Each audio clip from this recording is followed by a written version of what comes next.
So that was part one, populating your metrics as well as with a focus on flipping and wholesaling, right? Quick money. Okay.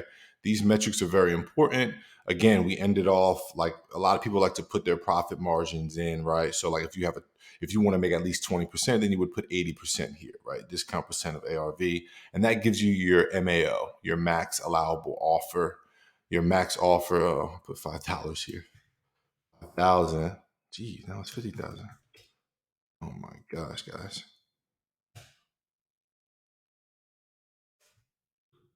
Try this again. Okay, $5,000 wholesale fee. If that's what I want to make, then my max allowable offer is, I don't know why this is showing 350K. It should be less. Oh, no, right here. Nope, it takes the five off of this number, my max allowable offer. If I were to change this 75%, then it would tell me, hey, you need to offer 326,000 if you want to make 5K on a wholesale fee. All right, but that's specifically for wholesaling. Okay, this little section here. Let's move on though. There's two more sections. So down here, draws. If you don't know what draws are, that means uh, this 100% of the construction that the bank is giving you, they're not actually giving it to you. Okay, they're holding it for you, and they'll disperse it to you once work is finished. So you can do as many. You can say, "I did the kitchen. I want to draw on that money. I did the bathroom. I want to draw on that money." You could do one big draw at the end, right? You're essentially just right, cash from the lender. So let's say you do two draws. They charge you 200 per draw. It's calculating every little penny. If you want to do 10 draws, right, you can see your profits are going to change quite a bit. 10 times 200, that's a $2,000 swing. All right, but let's just say we're going to do three draws.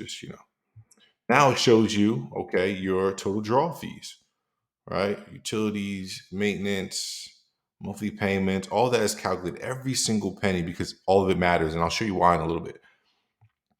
Here's a contingency fund. If you have a little contingency, like let's just say you got 10% put to the side for 10% put to the side for if anything comes up in construction.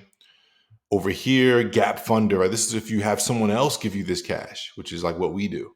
Let's say you have someone else give you this 55,000 here, and then you want to split the profits with them. Well, if you do a 50-50 profit split, it tells you what each of your profit would be and what their ROI is. This is a great ROI for a partner if you're looking for someone to help lend you the cash, right? The cash needed for this deal. But this is so high, I personally would be like, all right, if I want this number to be, let's say 10% for this person, because 10% in 3 months is solid, right? That's annualized, it's 40%, but we won't even get to all that. That's for another day. Okay, if we say we want to gap funder profit percent, let's say we give them 20% of the profits, but that's still a 14% return. All right. And that gives us more profits. We can even go to 15% of the profit. That gives them 11%. And I might say, okay, I'm walking away with 40. They're walking away with 7. I did all the work. They did none. That's a solid return on investment for them. So that's a win. So this section is huge if you're going to be doing real estate using OPM, other people's money. If I'm moving fast here, I'm sure you received some emails about how we have a resource that you can learn all of this. If you have this calculator and you don't know all of these things, we have a very affordable and easy, accessible resource for you guys to learn this stuff. But if you're like me and you're already in this, then I hope this calculator can just help enhance your business. Over here, Burrs, missing an R here. I don't like that. Let's add an R. Buy, renovate, rent, refinance, repeat. Okay. This shows you how much cash is needed, right? It matches the number over there. But now it says, okay, well, what LTV is the new bank going to give you? And what are those closing costs? And what's that new interest rate? And is it a 30-year loan? And then it's going to tell you after you were to refinance with this fictitious loan, right? So you'll need these loan terms to put them in. You can make up the numbers, but you have to talk to lenders.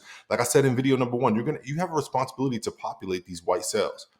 It'll tell you how much cash you're going to make if you refi. So refi means you're selling it to yourself, essentially.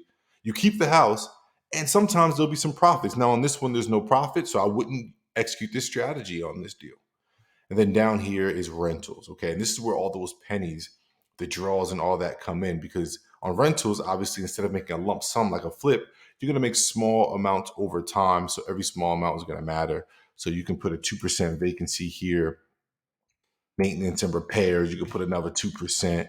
Property management, they might want 10%. And you can see this is not a good rental deal.